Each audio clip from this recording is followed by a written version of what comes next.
আল্লাহ পাক রব্বুল ইজ্জত ওয়াল জালাল জানিয়ে দিয়েছেন, والذين يكنزون الذهب والفضة ولا ينفقونها في سبيل الله فبشرهم بعذاب أليم يوم يحمى عليها في نار جهنم فتكوى بها جنوبهم وظهورهم هذا ما كنزتم لأنفسكم فذوقوا ما كنتم تكنزون الله أكبر বলেন। আল্লাহ পাক রব্বুল ইজ্জত ওয়াল জালাল বলেন, যারা স্বর্ণ এবং রূপা শুধু জমা করে রাখে, আল্লাহ পাকের রাস্তায় ব্যয় করে না। সূরা হুমাযার মধ্যে আল্লাহ তাআলা বলেন, আল্লাযী জামা মালাহু ওয়া আদ্দাদা ইয়াহসাবু আন্না মালাহু আখলাদা কাল্লা লায়ুনবাযান্না ফিল হুতামা ওয়া মা আদরাকা মাল হুতামা নারুল্লাহিল মুকাদা। আল্লাহ তাআলা বলেন, এমন এক মালদার আছে যারা সম্পদ জমা করে আর খালি গণনা করে যে সোনালী ব্যাংকে 50 লাখ, অমুক ব্যাংকে 50 লাখ, অমুক ব্যক্তির কাছে 1 কোটি। আল্লাহ বলে, আল্লাযী জামা মালাহু ওয়া আদ্দাদা, সম্পদ জমা করে আর গণনা করে। আর বান্দা বলে, ইয়াহসাবু আন্না মালাহু আখলাদা, সে মনে করে এই সম্পদ তাকে দীর্ঘ জীবন দান করবে। আল্লাহ বলে, কাল্লা লায়ুনবাযান্না ফিল হুতামা, আল্লাহ বলে, না না, এই সম্পদ তোমাকে দীর্ঘজীবী করবে না। আল্লাহ বলে, ওয়া মা আদরাকা মাল হুতামা, তুমি কি জানো হুতামা কি? আল্লাহ তাআলা নিজে বলে দিলেন হুতামা কি। আল্লাহ বলে, হুতামা হলো নারুল্লাহিল মুকাদা, আল্লাহর প্রজ্বলিত আগুন। আল্লাহর প্রজ্বলিত আগুন দুনিয়ার আগুনের মতো না। দুনিয়ার আগুন হাতে লাগলে হাত পুড়ে যায়, পায়ে লাগলে পা পুড়ে যায়। আল্লাহ বলে, নারুল্লাহিল মুকাদা, আল্লাহর আগুন এটা এমন আগুন যে আগুন আল্লাতী তাত্তালিউ আলাল আফিদা, যেটা শুধু হাতে লাগবে না, যেখানে লাগবে তার অন্তর পর্যন্ত পুড়ে যাবে। নাউজুবিল্লাহ বলেন। আমি আপনাদের সামনে পবিত্র কোরআনুল কারীম সূরাতুল বাকারা 43 নম্বর আয়াতে কারিমা তেলাওয়াত করেছি। এই আয়াতে কারিমাকে সামনে রেখে ইসলামের অন্যতম একটি ফরজ বিধান যাকাত সম্পর্কে আমি আপনাদের সামনে আলোচনা করব ইনশাআল্লাহ। যেহেতু বাংলাদেশের অধিকাংশ মানুষই রমজান মাসে যাকাত আদায় করে থাকে, যাকাতের নেশাবটা হলো মূলত 1 বছর পূর্ণ হলে আপনার সম্পদের যাকাত দিতে হবে, আপনার উপর যাকাতটা ফরজ হয়ে যায়। অনেকেই রমজান মাস পর্যন্ত বিলম্ব করে, দেরি করে, শুধু একটি কারণে যে রমজানে যদি আমি যাকাতটা আদায় করি, যাকাতটা দিই, তাহলে আমি অনেক সওয়াবের অধিকারী হব। অধিক সওয়াবের আশায়, অধিক নেকির আশায় আমরা অনেকেই, অধিকাংশ মালদার ব্যক্তি রমজানে যাকাত আদায় করে থাকে। যাকাত এর আবেদনিক অর্থ হল বাড়া, বৃদ্ধি পাওয়া, পবিত্র পাওয়া। এটা হলো যাকাতের আবেদনিক অর্থ। যাকাত এর আবেদনিক অর্থ আপনার মাল বৃদ্ধি করে দেবে, আপনার মালটাকে পবিত্র করে দেবে। পরিভাষায় নেশাব পরিমাণ সম্পদের মালিক, তার মালটা যদি পূর্ণ 1 বছর হয়, তখন শরীয়তের পক্ষ থেকে তার মালের নির্ধারিত অংশ নির্ধারিত খাতে ব্যয় করাকে যাকাত বলে। আপনার মালের একটা নির্ধারিত অংশ 40 ভাগের 1 ভাগ, এবং শরীয়ত যেখানে দিতে বলেছেন সেখানেই ব্যয় করাকে যাকাত বলে।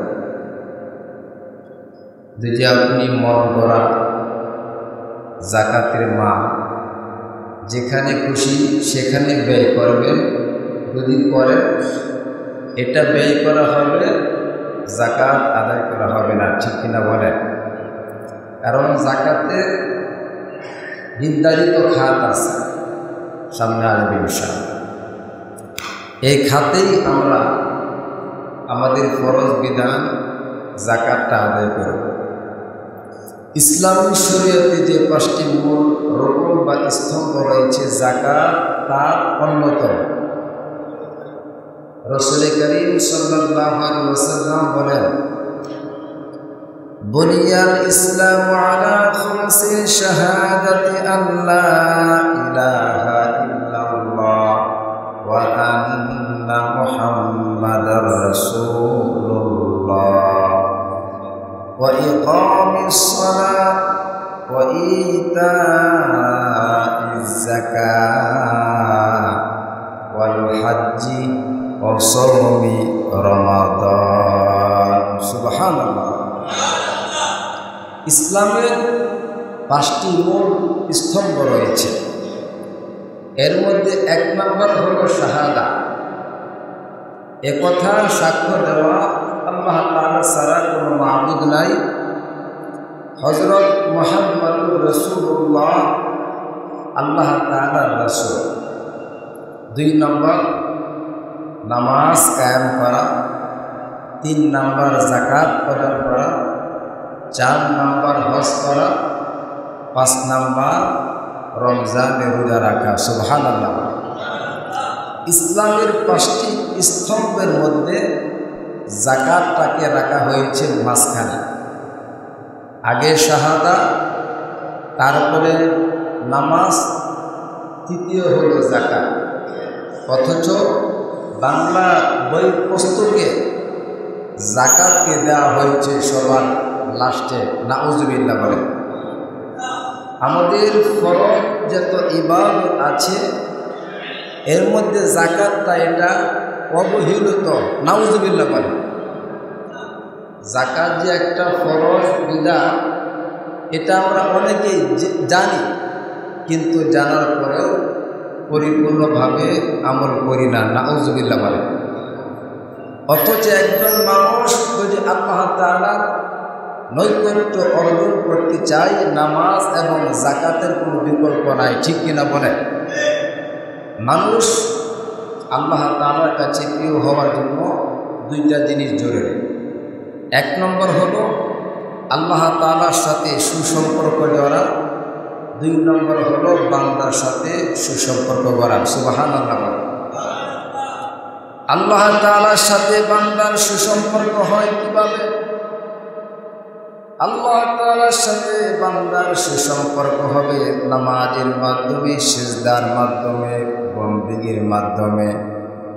আল্লাহ তাআলা বলেন, একজন মানুষ যখন সিজদা করে, সিজদা করার সাথে সাথে সে আল্লাহ পাকের নৈকট্য বা জনপ্রিয় বান্দা হয়ে যায়। সুবহানাল্লাহ।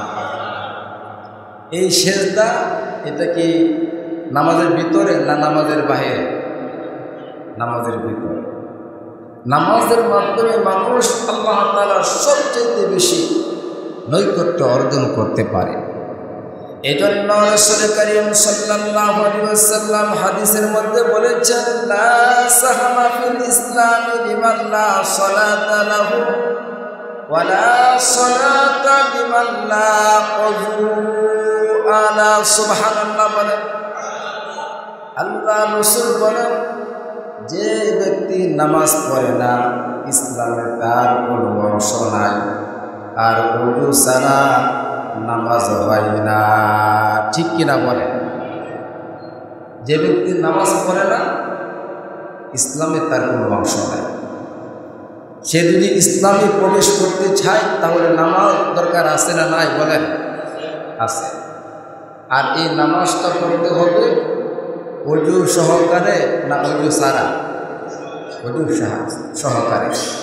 এজন্য রাসূল বলেছেন, লা সাহমা ফিল ইসলামি লিমান লা সালাতা লা ওয়ালা সালাতা লিমান লা ওযুআ। যে ব্যক্তি নামাজ পড়ে না ইসলামে তার কোনো অংশ নাই, আর ওযু ছাড়া কারো নামাজ আল্লাহ কবুল করবেন না। আল্লাহ পাক রব্বুল ইজ্জত ওয়াল জালাল পবিত্র কোরআনুল কারীমে 32 জায়গায় যাকাতের কথা উল্লেখ করেছেন, নামাজের কথা উল্লেখ করেছেন। সুবহানাল্লাহ। এর মধ্যে 28 জায়গার মধ্যে আল্লাহ তাআলা নামাজ এবং যাকাতের কথা একত্রে উল্লেখ করেছেন। সুবহানাল্লাহ। 32 জায়গায় আল্লাহ তাআলা যাকাতের কথা বলেছেন। এর মধ্যে 28 জায়গার মধ্যে আল্লাহ তাআলা নামাজ এবং যাকাতের কথা একত্রে উল্লেখ করেছেন। সুবহানাল্লাহ। এজন্য যাকাতের গুরুত্ব কম না বেশি? যেখানে নামাজ সেখানে যাকাত, যেখানে নামাজ সেখানেই আল্লাহ তাআলা যাকাতের কথা বলেছেন। সূরা বাকারা 43 নম্বর আয়াতের মধ্যে আল্লাহ তাআলা বলেন, ওয়া আকিমুস সালাতা ওয়া আতুজ যাকাতা ওয়ারকাউ মা'আর রাকিঈন। আল্লাহু আকবার বলেন। আল্লাহ তাআলা বলে, হে আমার বান্দারা, তোমরা নামাজ আদায় করো, যাকাত প্রদান করো, আর রুকুকারীদের সাথে সিজদা করো। সুবহানাল্লাহ। আল্লাহ পাক রব্বুল ইজ্জত ওয়াল জালাল সূরাতুল মাইদার 55 নম্বর আয়াতের মধ্যে আল্লাহ তাআলা বলে দিলেন, ইন্নামা ওয়ালিয়ুকুমুল্লাহু ওয়া রাসূলুহু ওয়াল্লাযীনা আমানু يقيمون الصلاة ويؤتون الزكاة وهم راكعون। আল্লাহু আকবার। আল্লাহ তাআলা বলেন, নিশ্চয় তোমাদের বন্ধু, তোমাদের অভিভাবক হলেন আল্লাহ এবং তার রাসূল, এবং যারা মুমিন তারা যারা নামাজ আদায় করে এবং যাকাত প্রদান করে বিনীত হয়ে। আল্লাহ পাক রব্বুল ইজ্জত ওয়াল জালাল সূরা তাওবার 71 নম্বর আয়াতের মধ্যে আল্লাহ তাআলা বলে দিলেন, ওয়াল মুমিনুনা ওয়াল মুমিনাতু বা'দুহুম আওলিয়াউ বা'দ ইয়া'মুরুনা বিল মা'রুফি ওয়া ইয়ানহাউনা 'আনিল মুনকারি ওয়া yuqimunas salata wa yu'tunas zakata wa yuti'una Allaha wa rasulahu ulaika sayarhamuhumullah innallaha azizun hakim।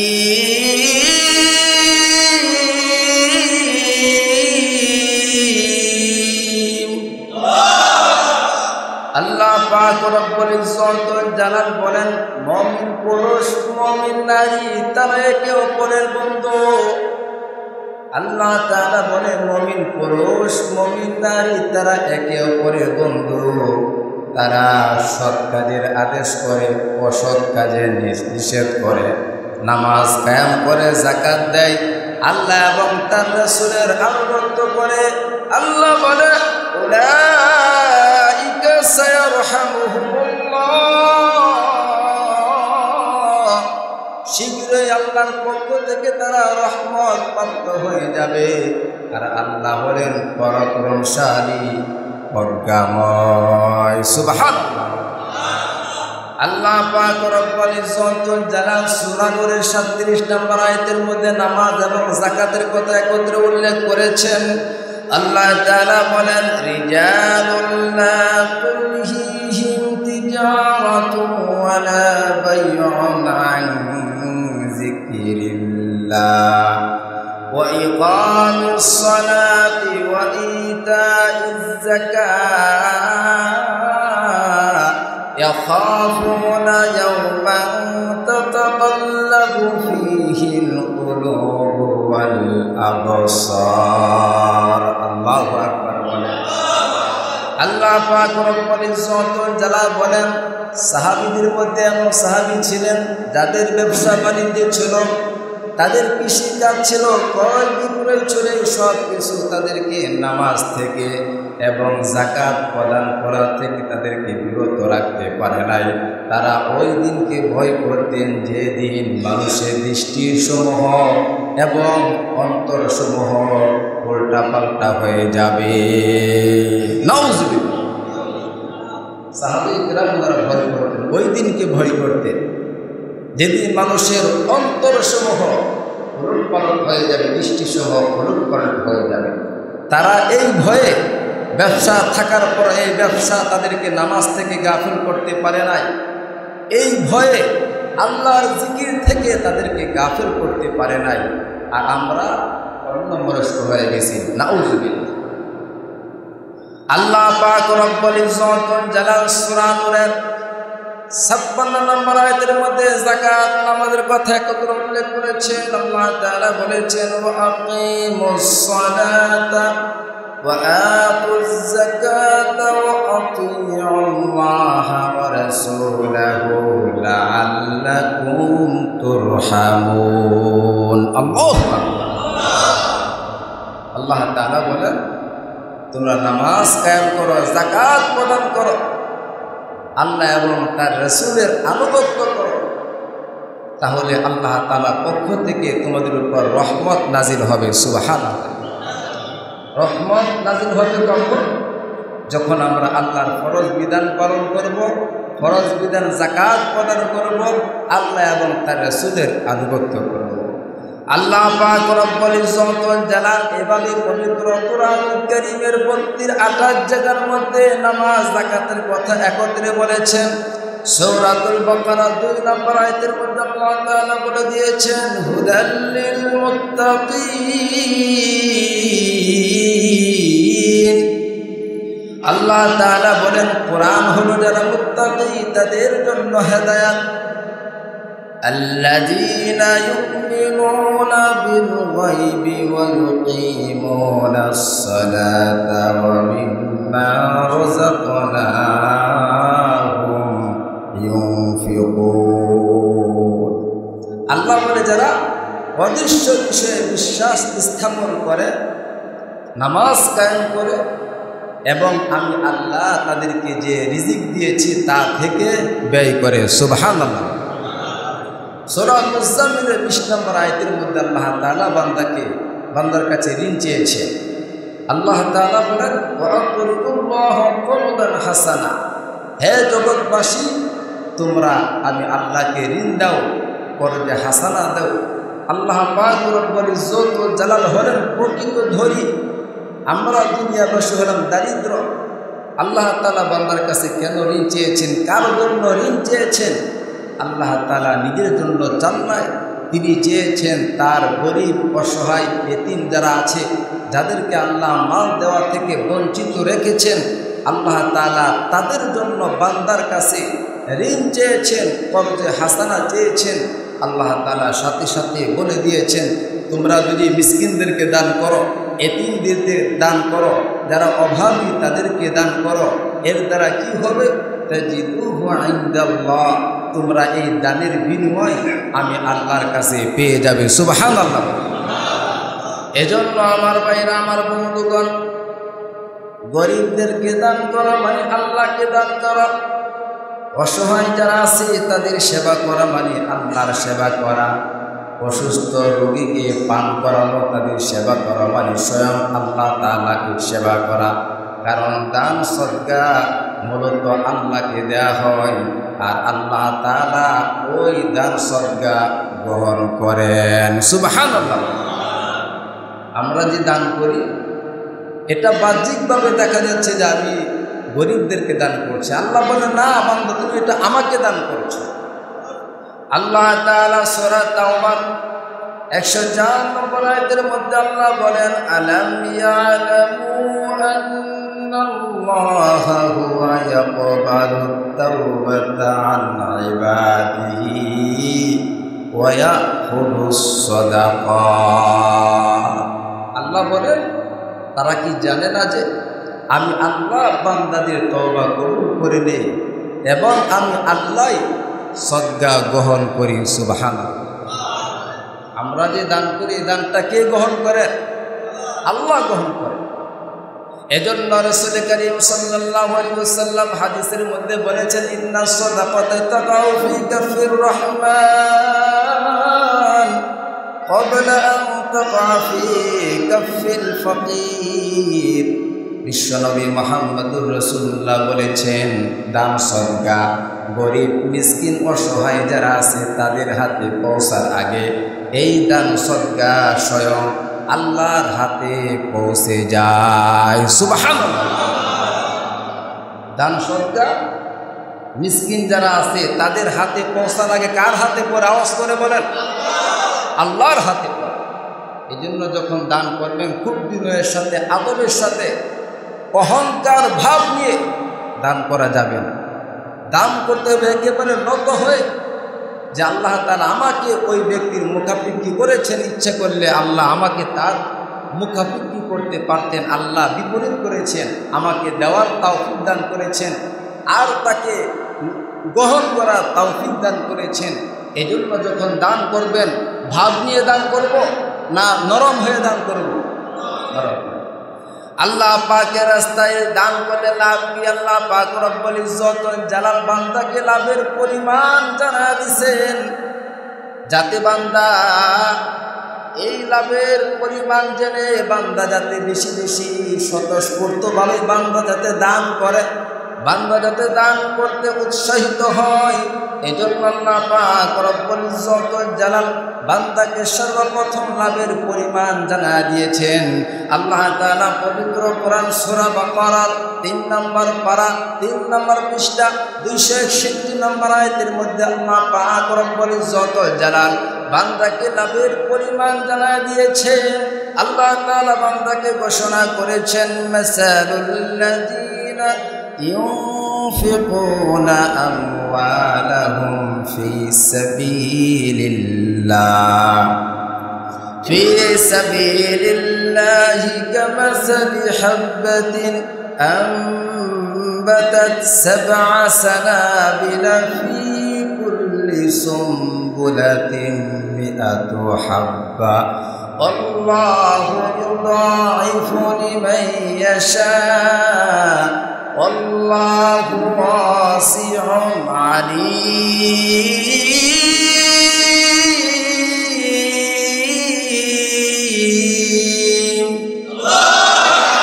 আল্লাহ পাক রব্বুল ইজ্জত জালাল লাভের পরিমাণ বান্দাকে জানিয়ে দিয়েছেন। যারা আল্লাহ পাকের রাস্তায় ব্যয় করবে তার উদাহরণ হলো একটি শস্যদানা যা থেকে 7টি শীষ জন্মায়। আল্লাহ পাক রব্বুল ইজ্জত জালাল বলেন, ফি কুল্লি সুমবুলাতিন 100 হাব্বা, প্রত্যেকটা শীষে 100 করে দানা থাকে।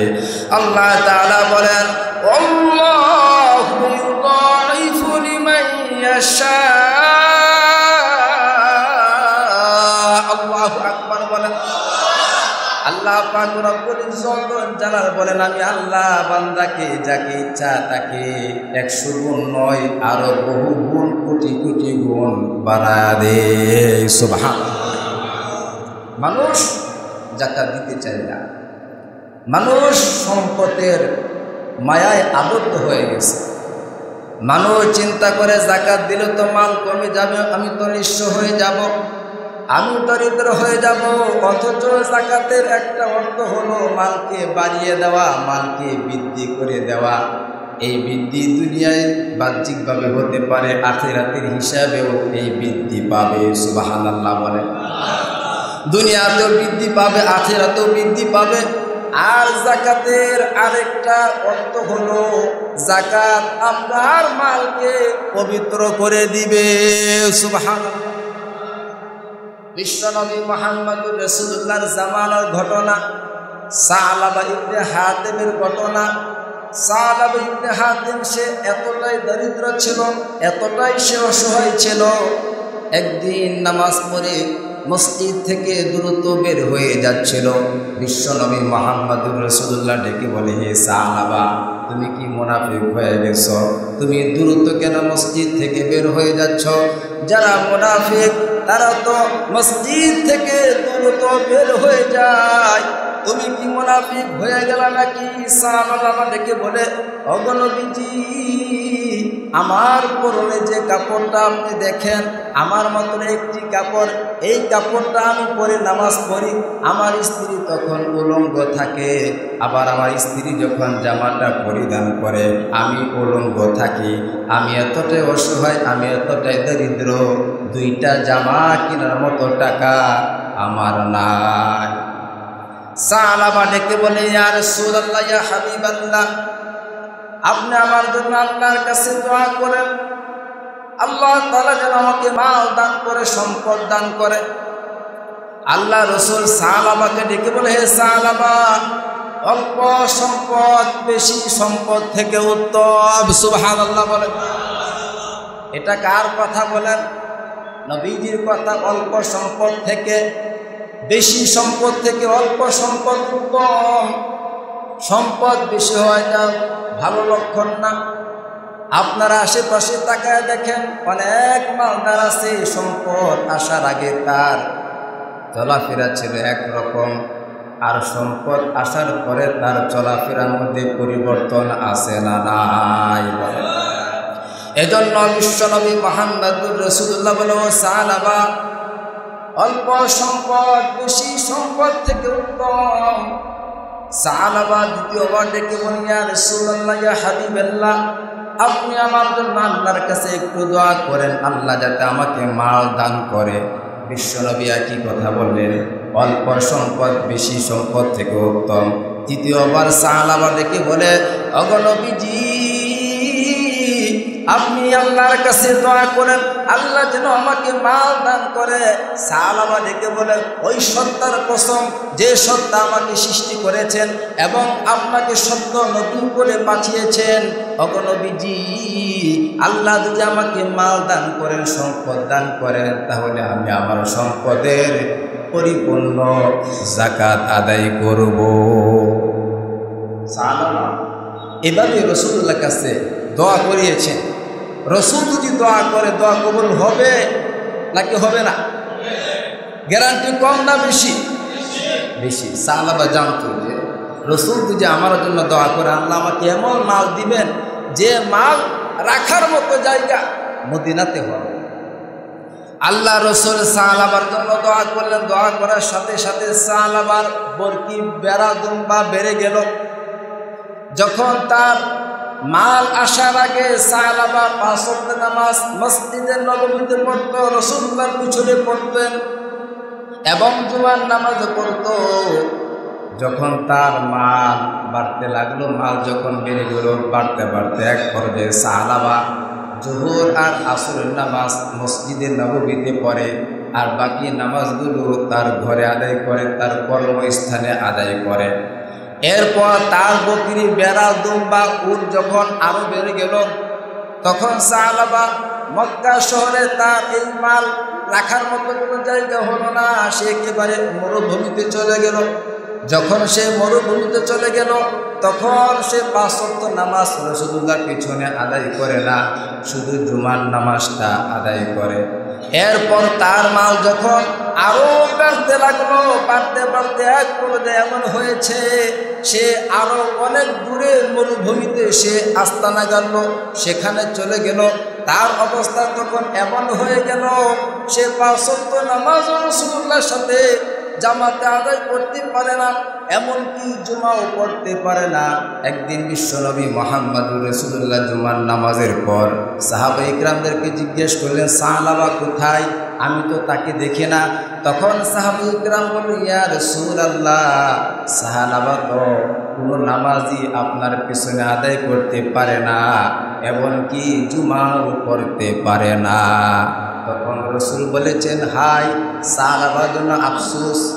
রসুল তখন সাহাবার জন্য আফসোস করলেন। আল্লাহ পাক রব্বুল ইজ্জতুল জালাল সূরাতুত তাওবা 103 নম্বর আয়াতে কারিমা যখন নাযিল করে দিলেন, খুয মিন আমওয়ালিহিম সাদাকাতান তুতাহহিরুহুম ওয়া তুযাক্কিহিম বিহা ওয়া সাল্লি আলাইহিম ইন্না সালাতাকা সাকানুন লাহুম আল্লাহু সামিউন আলীম।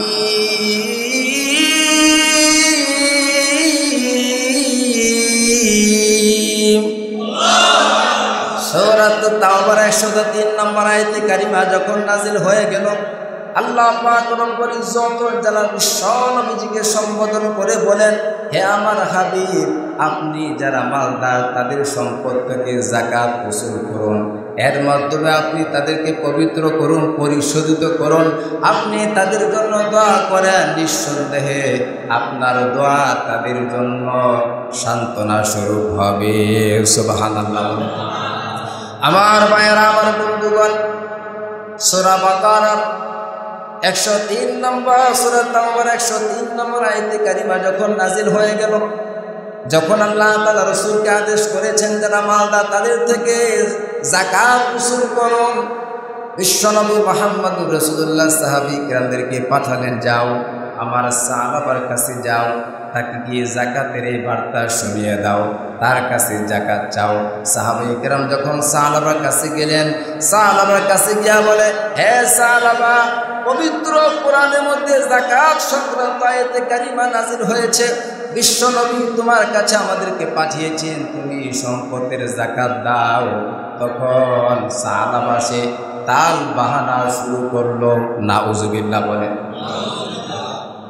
সাহাবা তখন তাল বাহানা শুরু করলো, বলল, তোমরা যাও, আমি একটু চিন্তা ভাবনা করে দেখি যাকাত দেওয়া যায় কিনা। সাহাবায়ে কেরাম রাসূলুল্লাহর কাছে এসে রাসূলকে সংবাদ জানায়া দিলেন, সাহাবা যাকাত দেয় নাই, সে বসে চিন্তা ভাবনা করবে যাকাত দেওয়া যায় কিনা। তখন আল্লাহ পাক রব্বুল ইজ্জতুল জালাল সূরা তাওবার 75 নম্বর আয়াতে কারিমা নাযিল করে জানায়া দিলেন, ওয়ামিনহুম মান আহাদাল্লাহা লাইন আতানা মিন ফাদলিহি লানাসাদ্দাকান্না ওয়া লানাকুনান্না মিনাস সালিহিন।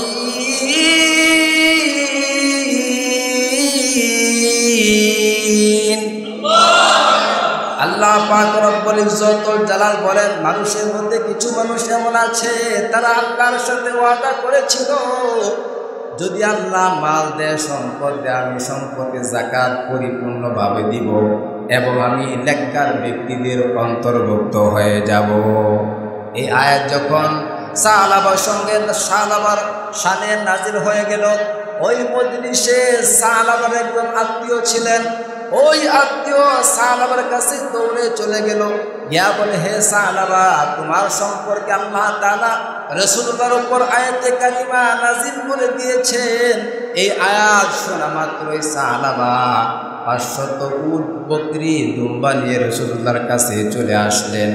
আসার সাথে সাথে আল্লাহ রাসূল ডেকে বলে, ও সাহাবা, তোমার এই সম্পদ, এই যাকাত গ্রহণ করতে আল্লাহ আমাকে নিষেধ করেছেন। তখন সাহাবা আর্তনাদ করতে লাগলো, কান্নাকাটি করতে লাগলো। কেন সাহাবা আর্তনাদ করতে লাগলো, কান্নাকাটি করতে লাগলো? কারণ সাহাবা ছিল সবচাইতে বড় মুনাফিক। নাউজুবিল্লাহ বলেন। সাহাবা মুনাফিক ছিল।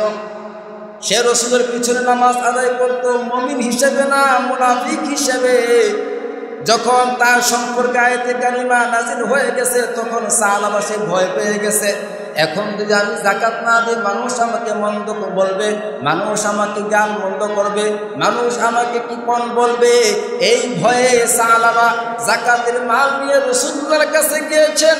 আল্লাহ রাসূল বলে, সাহাবা তোমার যাকাত গ্রহণ করা যাবে না, আল্লাহ পাক রব্বুল ইজ্জত ওয়াল জালাল আমাকে নিষেধ করেছেন। তখন কিছুদিন পর রাসূলের ইন্তেকাল হয়ে গেল।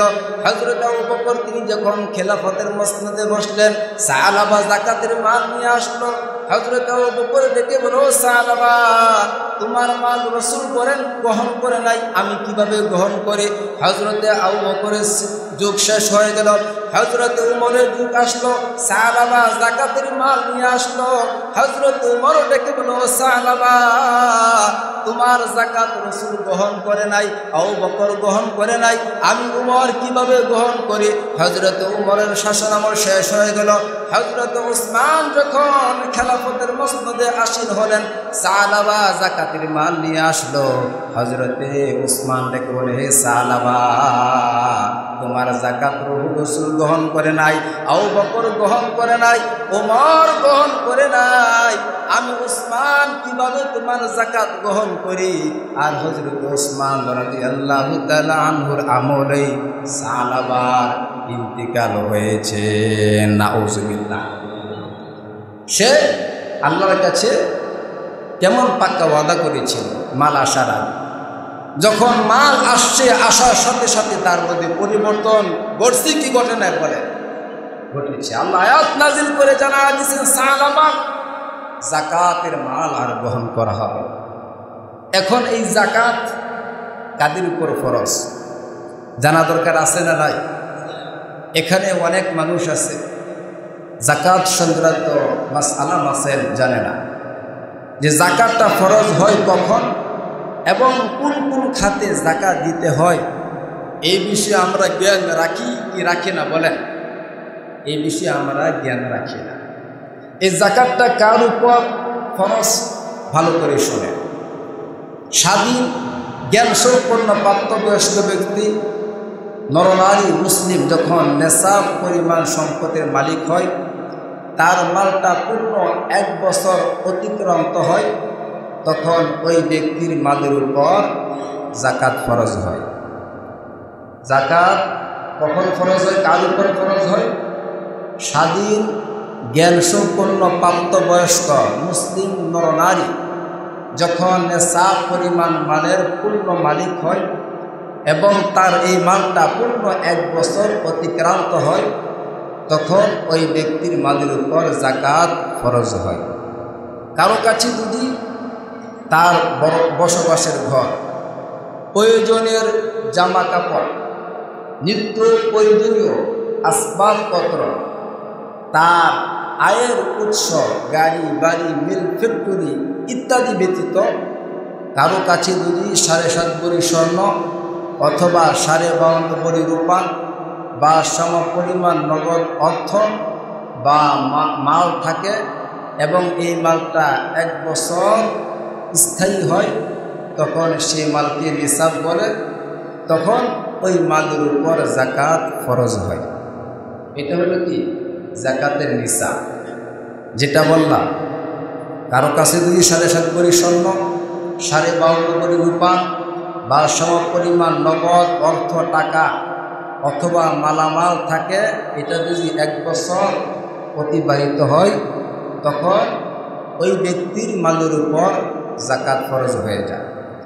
রাসূলুল্লাহ সাল্লাল্লাহু আলাইহি ওয়াসাল্লামের জামানায় আরও 1400 বছর আগে স্বর্ণের দাম যত ছিল, রূপার দাম কি ততই ছিল। কিন্তু 1400 বছর পর এখন স্বর্ণের দাম কম না বেশি? স্বর্ণের দাম বেশি, রূপার দাম কম। বর্তমান বাজার জাত অনুযায়ী এই রূপা ভালো যেটা একটু মিডিয়াম, এটা মোটামুটি 1700, 1750, 1800 টাকা ভরি।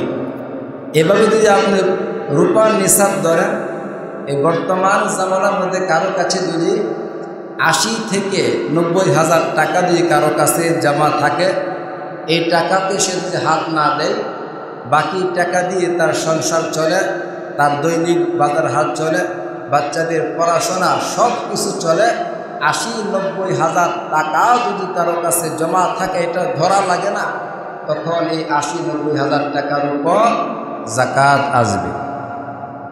এই ৮০-৯০ হাজার টাকার উপর কি আসবে বলেন? যাকাত আসবে। এজন্য উলামায়ে কেরামের ঐক্যমত হলো যে নেশাবটা ধরা হলে অসহায় দরিদ্র মানুষের উপকার হবে, ওই নেশাবটাই ধরতে হবে। বর্তমানে ওই হিসাব অনুযায়ী, স্বর্ণের নেশাবের হিসাব অনুযায়ী কারো কাছে যদি ৮০-৯০ হাজার টাকা ঘরে থাকুক বা ব্যাংকে থাকুক, এটা যদি না ধরা লাগে, বাকি টাকা দিয়ে তার সংসার চলে, সব কিছু চলে, তখন শরীয়তের পক্ষ থেকে সে নেশাব পরিমাণ সম্পদের মালিক হয়ে গেছে। তখন ইসলাম বলে, শরীয়ত বলে, তুমি যাকাত গ্রহণ করবা না, তুমি যাকাত দিবা। ঠিক কিনা বলে? ৮০-৯০ হাজার টাকা যার কাছে আছে, সে যদি যাকাত গ্রহণ করে সে গুনাহগার হবে। আর এমন ব্যক্তিকে আপনার যদি কেউ যাকাত দেন, আপনার যাকাত আদায় হবে না। এটাই সাফ কথা, এটাই মাসালা। ৮০-৯০ হাজার টাকা যদি কারো কাছে থাকে, এই তথ্য যদি আপনার জানা থাকে, তাহলে তাকে যদি আপনি যাকাত দেন, আপনার যাকাত আদায় হবে না। কারণ যাকাতটা থেকে তাহাক্কি করার দায়িত্ব হয়েছে আপনার। আপনি নেশাব পরিমাণ সম্পদের মালিক। আপনার সম্পদ থেকে যারা অভাবী, আল্লাহ তাআলা সূরা যারিয়াত 19 নম্বর আয়াতের মধ্যে বলেছেন, যারা মালদার, যারা ধনবান ব্যক্তি, তাদের মালের একটা অংশের মালিক হলো যারা বঞ্চিত, যাদেরকে আমি আল্লাহ তাআলা মাল দেই নাই। আমার উপর যাকাত ফরজ হয়েছে, এটা আমার দায়িত্ব। যাচাই বাছাই করে এই যাকাতের টাকাটা, এটা তার হকটা। যাকাত এটা মানে যারা গরিব মিসকিন তাদের হক। কি বলেন? এটা তাদের হক। আপনি যদি ভাবেন যে অমুকরে যাকাত দিলাম, আমি তার উপর দয়া করলাম, অনুগ্রহ করালাম, এটা ভুল। বরং অনুগ্রহ তো যে আপনার যাকাতে মালটা গ্রহণ করেছে, সে আপনাকে করেছে, সে আপনাকে অনুগ্রহ করেছে। সে যদি আপনার যাকাতের মাল গ্রহণ না করত, তাহলে তো আপনার জিম্মায় একটা ফরজ দায়িত্ব থেকে যেত। কিন্তু বর্তমান জামানার মধ্যে যাকাত দেওয়ার চাইতে গ্রহণ করার লোকই অনেক বেশি। আপনারা হয়তো বা বলবেন যে হুজুর, আমি তো চোখে দেখি না, আমি তো গরিব দেখি না, আপনি অন্ধ, আপনি দেখবেন কিভাবে? আপনার অন্তরের মধ্যে ওই মরিচা পড়ে গেছে, এই জন্য আপনি দেখেন না। আমি তো আমার চোখে দেখি অনেক অভাবী, টাকার অভাবে সে ওষুধ কিনে খেতে পারে না, সে টাকার অভাবে ভালো একটা ঘরে ঘুমাতে পারে না, এমনকি তার মলমূত্র পর্যন্ত সে টাকার অভাবে চতুর্পাশে ঘেরাও দিয়ে করতে পারে না। ঠিক কিনা বলে? আর আপনি বলেন যে যাকাত নেওয়ার লোকটা আমি দেখি না। দেখে না, কত মানুষ দেখে না। আমার চোখে গরিব পড়ে না, গরিব পড়বো কিভাবে? আপনি কি সম্পদের যাকাত পরিপূর্ণভাবে দেন? দিলেই তো আপনার চোখে পড়তো।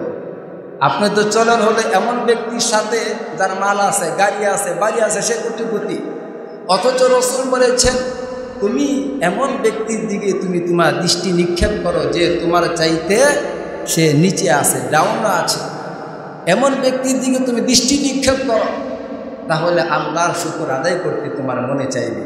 অথচ তুমি বিপরীত করো। তুমি 1 কোটি টাকার মালিক, তোমার সম্পর্ক হয়েছে 2 কোটি টাকার মালিকের সাথে। তুমি 2 কোটি টাকার মালিক, তোমার সম্পর্ক হয়েছে যার 4 কোটি টাকা আছে তার সাথে। তোমার 5 তলা একটি বিল্ডিং আছে, তোমার সম্পর্ক এমন ব্যক্তির সাথে হয়েছে যার 10 তলা 2টা বিল্ডিং আছে। তোমার 10 তলা 2টা বিল্ডিং আছে, তোমার সম্পর্ক এমন ব্যক্তির সাথে হয়েছে যার 4 তলা 5 তলা 4টা বাড়ি আছে। এভাবেই তুমি যদি এমন বিত্তবানদের সাথে চলাফেরা করো, তাহলে তোমার দিন দিন তোমার মন মানসিকতা শুধু উপরের দিকে থাকবে, নিচের দিকে কখনো থাকবে না। ঠিক কিনা বলে? তোমার যদি 20টা বাড়ি হয়, এরপরও তোমার মন ভরবে না। আর মন না ভরার কারণ হলো রাসূল হাদিসের মধ্যে বলেছেন, লাউ কানা লিবনি আদম ওয়াদিয়াম মিন যাহাবিন লা আহাব্বা আন ইয়াকুনা লাহু সানিয়া ওয়া লা ইয়ামলাউ বাতনাহু ইল্লা তুরাব। রাসূল বলেছেন, আদম সন্তানকে যদি একটা স্বর্ণের পাহাড় দেওয়া হয় তখন সে আরেকটা স্বর্ণের পাহাড় কামনা করবে। রাসূল বলেছেন মৃত্যু ব্যতীত, মাটি ব্যতীত বনি আদমের চাওয়া পাওয়া কখনোই শেষ হবে না। নাউজুবিল্লাহ।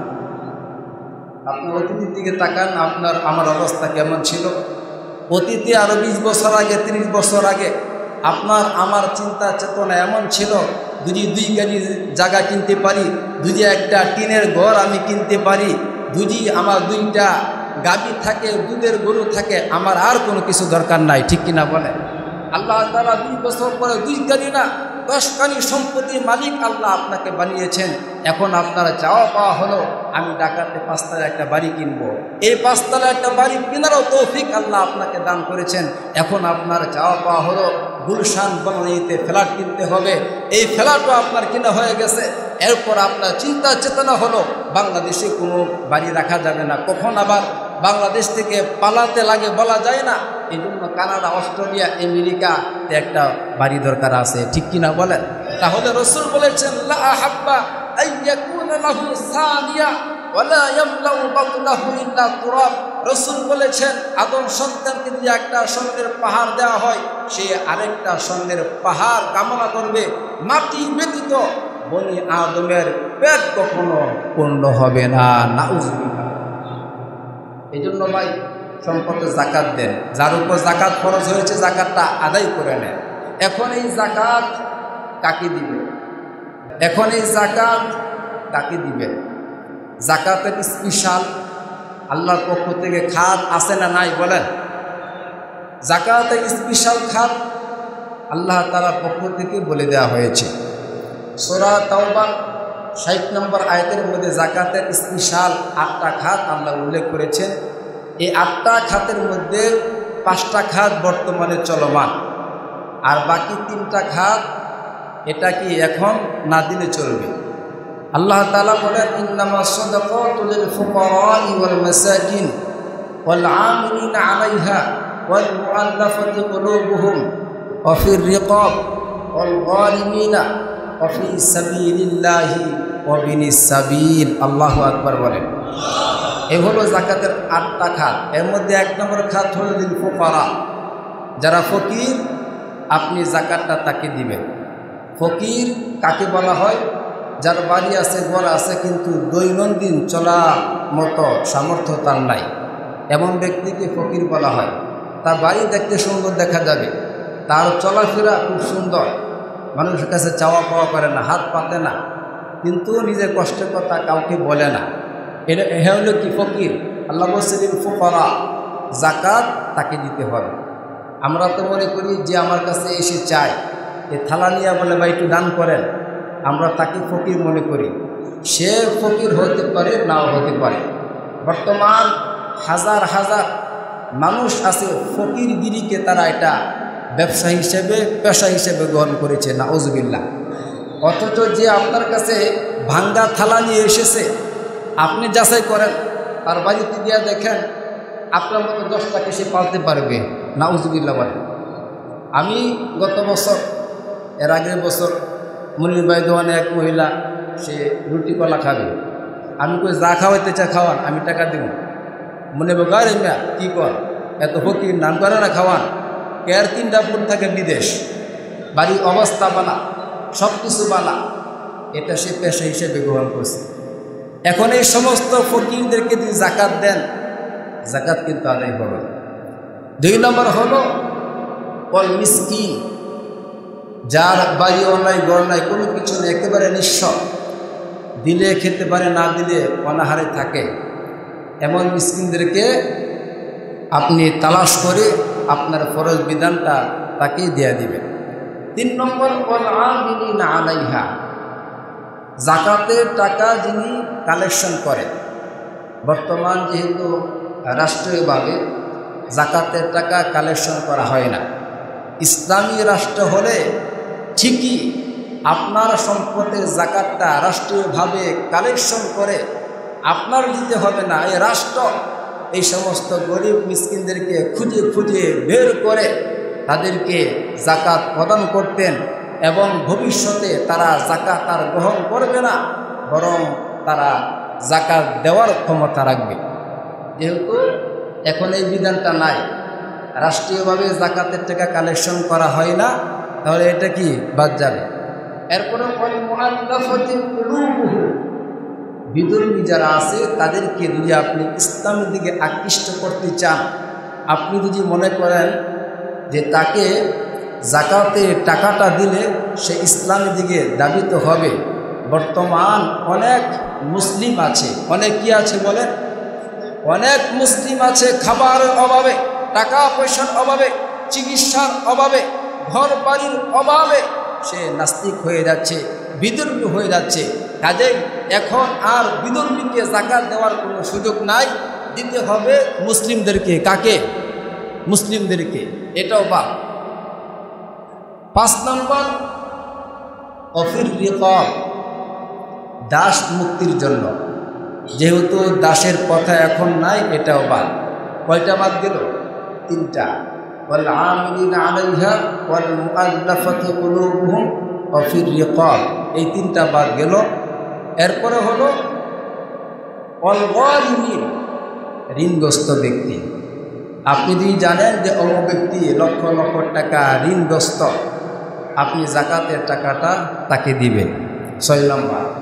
7 নম্বর অফি সাবিলিল্লাহ, আল্লাহ পাকের রাস্তায় জিহাদ করে যারা দ্বীনি কাজে, দ্বীনি শিক্ষায় নিয়োজিত, ধর্মীয় শিক্ষায় যারা নিয়োজিত, আপনার জাকাতের টাকাটা সসম্মানে তাদেরকে পৌঁছায়া দিবেন। 8 নম্বর খাত হলো ওয়াবিনিস সাবিল, মুসাফির ব্যক্তিকে আপনি আপনার সম্পদে জাকাত দিবেন। এই হলো জাকাতের মোট 8টা খাত। এই 8টা খাতের মধ্যে 3টা বাদ যাবে, বাকি যে 5টা খাত, নীল ফোকারা, ফকির, মিসকিন, ঋণগ্রস্ত ব্যক্তি, আল্লাহ পাকের রাস্তায় যারা জিহাদে রয়েছে, যারা দ্বীনি শিক্ষায় নিয়োজিত রয়েছে, এবং মুসাফির, এই 5টা খাতে আপনারা সকলে স্বতঃস্ফূর্তভাবে আপনার সম্পদকে পরিপূর্ণভাবে হিসাব করে 40 ভাগের 1 ভাগ, শতকরা 2.5 টাকা, হাজারে 25 টাকা, লাখে 2,500 টাকা। আপনি যদি 1 লক্ষ টাকার মালিক থাকেন, তাহলে এই 1 লক্ষ টাকার মধ্যে থেকে 97,500 টাকার মালিক হলেন আপনি, আর বাকি 2,500 টাকা মালিক আপনি না। এরা এই 2,500 টাকার মালিক হলো কারা? যারা বঞ্চিত, আল্লাহ তাআলা যাদেরকে মাল দেন নাই তারা। আপনি যদি এই 2,500 টাকা 1 লক্ষ টাকার সাথে যদি যোগ করে ফেলেন, তাহলে এই 2,500 টাকা বাকি 97,500 টাকার সাথে যোগ করার কারণে 97,500 টাকা এটা হারাম বলে গণ্য হবে। নাউজুবিল্লাহ। এজন্য সম্পদের জাকাতটা একটু হিসাব করে দিবে। আল্লাহ তাআলা ইসলামে জাকাত ব্যবস্থার প্রবর্তন করেছেন যাতে সমাজের মধ্যে কিছু লোকের হাতে যাতে সম্পদটা জমা না থাকে। আল্লাহ তাআলা চান, ইসলাম চান যে সম্পদটা এটা ব্যাপক হোক, এটা যাতে সবার হাতে হাতে থাকে, যাতে গরিব মানুষ, অসহায় মানুষ, দারিদ্রতার কারণে সমাজে সবচাইতে অসভ্য, নিকৃষ্ট আল্লাহর কাছে মানুষ হলো যারা সুদ খায়, তারা যেন অভাবের কারণে, দারিদ্রতার কারণে তাদের সম্মুখীন যাতে না হতে হয়, এজন্য আপনি আপনার সম্পদটা পরিপূর্ণভাবে হিসাব করে তাদেরকে দেওয়া দরকার আছে না নাই? বলে একজন মানুষ কখন সুদের সম্মুখীন হয়? কখন বলে? যখন তার টাকা পয়সা থাকে না, তখন। যখন কোনো দিক দিয়ে টাকা পায় না, তখন সে বাধ্য হয়ে সমাজের সুদখোর যারা আছে তাদের সম্মুখীন হয়। ঠিক কিনা বলে? এজন্য ইসলাম চাই যে সম্পদটা যাতে গুটি কয়েক লোকের হাতে যাতে জমা না হয়। কারণ মানুষ যখন অভাবে থাকবে, এই অভাবের তাড়নায় আল্লাহ রসুল বলেছেন, কাদাল ফকর আইয়াকুনা কুফরা, এই অভাব মানুষকে কুফরির দিকে নিয়ে যায়, বিধর্মীর দিকে নিয়ে যায়। এই অভাব মানুষকে নাস্তিক বানায়, এই অভাব মানুষকে মুরতাদ বানায়, এই অভাব মানুষকে ইহুদি বানায়, খ্রিস্টান বানায়, বৌদ্ধ না বানায়, নাসারা বানায়। এই নাসারা বৌদ্ধ হওয়ার কারণ কারা? যারা সম্পদের জাকাতটা পরিপূর্ণভাবে দেয় না তারা। ঠিক কিনা বলে? আপনি মালদার, আপনি 1 কোটি টাকার মালিক, আপনি যদি 1 কোটি টাকা থেকে 2.5 লক্ষ টাকা দিয়ে যাকাত দিতেন, সমাজের মধ্যে কোন গরিব থাকতো না, তারা সুদের আশ্রয় নিত না, তারা এনজিওর মুখাফিকি হতো না, এমনকি তারা বেঈমানও হতো না। ঠিক কিনা বলেন? আপনি যেহেতু আপনার সম্পদের যাকাতটা পরিপূর্ণভাবে দেন নাই, কাল কিয়ামতের ময়দানে ওই ব্যক্তি আপনার বিরুদ্ধে আল্লাহর কাছে মামলা করবে, তখন আমার আপনার কি অবস্থা হবে চিন্তা করা দরকার। ঠিক কিনা বলেন? এজন্য আল্লাহ তাআলা পবিত্র কোরআনে একাধিক আয়াতের মধ্যে একই কথা বলেছেন। নামাজের পরেই আল্লাহ তাআলা যাকাতের কথা কেন বলেছেন? এজন্য বলেছেন বান্দা যাতে নামাজ যখন শুরু করবে, নামাজ শুরু করার পর বান্দার অন্তরে যাতে এই খেয়াল না হলে আমি আগামী মাসে রুম ভাড়া কীভাবে দিব, আমার সন্তানের পড়াশোনার খরচ আমি কীভাবে দিব, এবং ক্ষুধার যন্ত্রণা বান্দার যাতে নামাজের মধ্যে মনে না পড়ে, এজন্য আল্লাহ পাক রব্বুল ইজ্জত ওয়াল জালাল নামাজের পাশাপাশি যাকাতের আয়াত নাজিল করেছেন। সুবহানাল্লাহ। আল্লাহ বলেছেন আল্লাযীনা ইউকিমুনাস সালাহ ওয়া ইউতুনাজ যাকাত ইয়া আইয়ুহাল্লাযীনা আমানু আনফিকু মিম্মা রাযাকনাকুম মিন ক্বাবলি আন ইয়াতিয়া ইয়াওমুন লা বাইউন ফীহি ওয়ালা খুল্লাতু ওয়ালা শাফাআহ ওয়াল কাফিরুনা হুমুজ যালিমুন। আল্লাহ তাআলা বলেছেন, হে ঈমানদারগণ, হে মুমিনগণ, ওই দিন আসার পূর্বে তোমরা তোমার মালের যাকাত দাও, মালগুলো আল্লাহ পাকের রাস্তায় খরচ করো। ওই দিন আসার পূর্বে যেদিন কোনো বেচা কিনা থাকবে না, যেদিন কোনো সুপারিশ থাকবে না, যেদিন কোনো বন্ধুত্ব থাকবে না, আল্লাহ তাআলা বলেন ওয়াল কাফিরুনা হুমুজ যালিমুন, আর যারা কাফের আল্লাহ বলে তারাই হলো প্রকৃত জালিম। নাউযুবিল্লাহ। আপনি যদি আপনার সম্পদে পরিপূর্ণ যাকাত না দেন, সম্পদ যদি আপনি নিজের কাছে জমা রেখে দেন, মনে রাখবেন এই সম্পদের পরিপূর্ণ মালিক কিন্তু আপনি না। আপনি আজকে মারা যাবেন, মারা যাওয়ার সাথে সাথে এই সম্পদের মালিক অন্যরা হয়ে যাবে, আপনার প্রতিবেশী হয়ে যাবে, আপনার সন্তান হয়ে যাবে, আপনার ছেলে হয়ে যাবে। হিসাব কিন্তু আল্লাহ তাআলার দরবারে আপনাকে একাই দিতে হবে। নাউযুবিল্লাহ। এজন্য সম্পদে যাকাত দেওয়ার দরকার আছে না নাই? কি যাকাত দিবেন তো ইনশাআল্লাহ? আল্লাহ তাআলা যারা যাকাত দিবে না তাদের কি ভয়াবহ পরিণত হবে আল্লাহ তাআলা সূরা তাওবার 34-35 নম্বর আয়াতের মধ্যে আল্লাহ আয়াত নাযিল করেছেন। আল্লাহ পাক রব্বুল ইজ্জত ওয়াল জালাল জানিয়ে দিয়েছেন, والذين يكنزون الذهب والفضة ولا ينفقونها في سبيل الله فبشرهم بعذاب أليم يوم يحمى عليها في نار جهنم فتكوى بها جنوبهم وظهورهم هذا ما كنزتم لأنفسكم فذوقوا ما كنتم تكنزون। الله أكبر। বলেন আল্লাহ পাক রব্বুল ইজ্জত ওয়াল জালাল বলেন, যারা স্বর্ণ এবং রূপা শুধু জমা করে রাখে, আল্লাহ পাকের রাস্তায় ব্যয় করে না।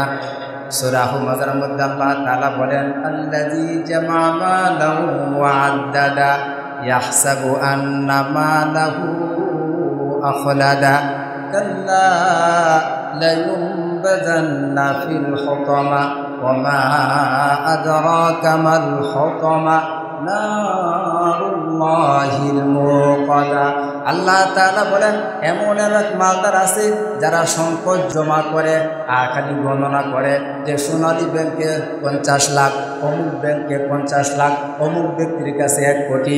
আল্লাহ বলে আল্লাযী জামা মালাহু ওয়া আদ্দাদা, সম্পদ জমা করে আর গণনা করে, আর বান্দা বলে ইয়াহসাবু আন্না মালাহু আখলাদা, সে মনে করে এই সম্পদ তাকে দীর্ঘ জীবন দান করবে। আল্লাহ বলে কাল্লা লায়ুনবাযান্না ফিল হুতামা, আল্লাহ বলে না না, এই সম্পদ তোমাকে দীর্ঘজীবী করবে না। আল্লাহ বলে ওয়া মা আদরাকা মাল হুতামা, হে তুমি কি জানো হুতামা কি? আল্লাহ তাআলা নিজে বলে দিলেন হুতামা কি। আল্লাহ বলে হুতামা হলো নারুল্লাহিল মুকাদা, আল্লাহর প্রজ্বলিত আগুন। আল্লাহর প্রজ্বলিত আগুন দুনিয়ার আগুনের মতো না। দুনিয়ার আগুন হাতে লাগলে হাত পুড়ে যায়, পায়ে লাগলে পা পুড়ে যায়। আল্লাহ বলে নামুল্লাহিল মুকাদা, আল্লাহর আগুন এটা এমন আগুন যে আগুন আল্লাতী তাত্তালিউ আলাল আফিদা, যেটা শুধু হাতে লাগবে না, যেখানে লাগবে তার অন্তর পর্যন্ত পুড়ে যাবে। নাউজুবিল্লাহ বলে। এজন্য আল্লাহ বলে ওয়াল্লাযীনা ইয়াকনিজুনাল যাহাবা ওয়াল ফিদ্দাতা ওয়া লা ইউনফিকুনাহা ফী সাবিলিল্লাহ ফাবাশশিরহুম বিআযাবিন আলীম। আল্লাহ বলে যারা সোনার উপর জমা করে রাখে, মাল জমা করে রাখে, সম্পদ জমা করে রাখে, আল্লাহ পাকের রাস্তায় ব্যয় করে না, আল্লাহ বলে ওগো নবীজি ফাবাশশিরহুম বিআযাবিন আলীম, আপনি তাদেরকে যন্ত্রণাদায়ক শাস্তির সুসংবাদ দেন। শাস্তি কখনো সুসংবাদ হয় না, দুঃসংবাদ হয়। আল্লাহ তাআলা ওই সমস্ত মালদার ব্যক্তির সাথে আল্লাহ তিরস্কার করেছেন।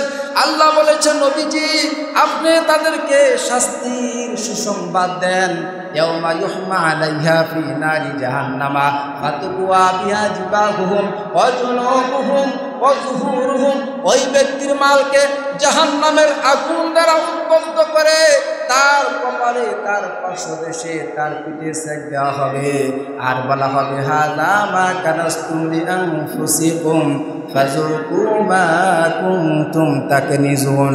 বান্দা দুনিয়াতে তুমি মাল নিজের জন্য জমা করে রেখে দিয়েছিলে, আজকে স্বাদ আস্বাদন করো, দেখো জাহান্নামের আযাব তোমার কাছে কেমন লাগে। বিশ্বনবী মুহাম্মদুর রাসূলুল্লাহ হাদিসের মধ্যে বলেছেন মান আতাহুল্লাহু মালা ফালাম ইউদ্দি যাকাতাহু নুসিলা লাহু ইয়াওমাল কিয়ামাতি শুজাআ أقرع له زبيبتان يطوقه يوم القيامة ثم يأخذ بلهزمتيه ثم يقول أنا مال وأنا كنز।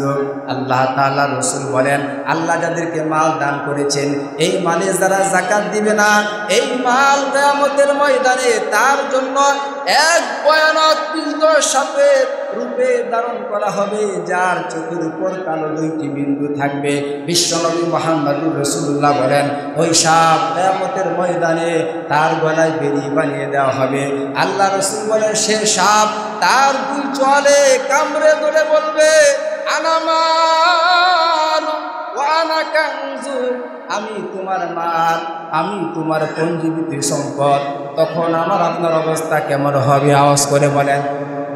সাপ যখন আমাকে আপনাকে কামড়ে ধরবে, মাল যখন ভয়ানক দীর্ঘ সাপে পরিণত হয়ে আমার গলায় যখন পরিয়ে দেওয়া হবে, তখন আমার কাছে আপনার কাছে ভালো লাগবে না খারাপ লাগবে বলেন?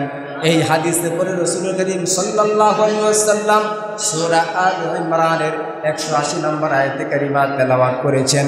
সাহাবীদেরকে রাসূল শুনিয়ে দিয়েছেন ওয়ালা ইয়াহসাবান্নাল্লাযীনা ইয়াবখালুনা বিমা আতাহুমুল্লাহু মিন ফাদলিহি হুয়া খায়রান লাহুম বাল হুয়া শাররুল লাহুম সাইয়ুতাওয়াকুনা মা বাখিলু বিহি ইয়াওমাল কিয়ামা ওয়ালিল্লাহি মিরাসুস সামাওয়াতি ওয়াল আরদ আল্লাহু বিমা তা'মালুনা খাবীর। আল্লাহু আকবার।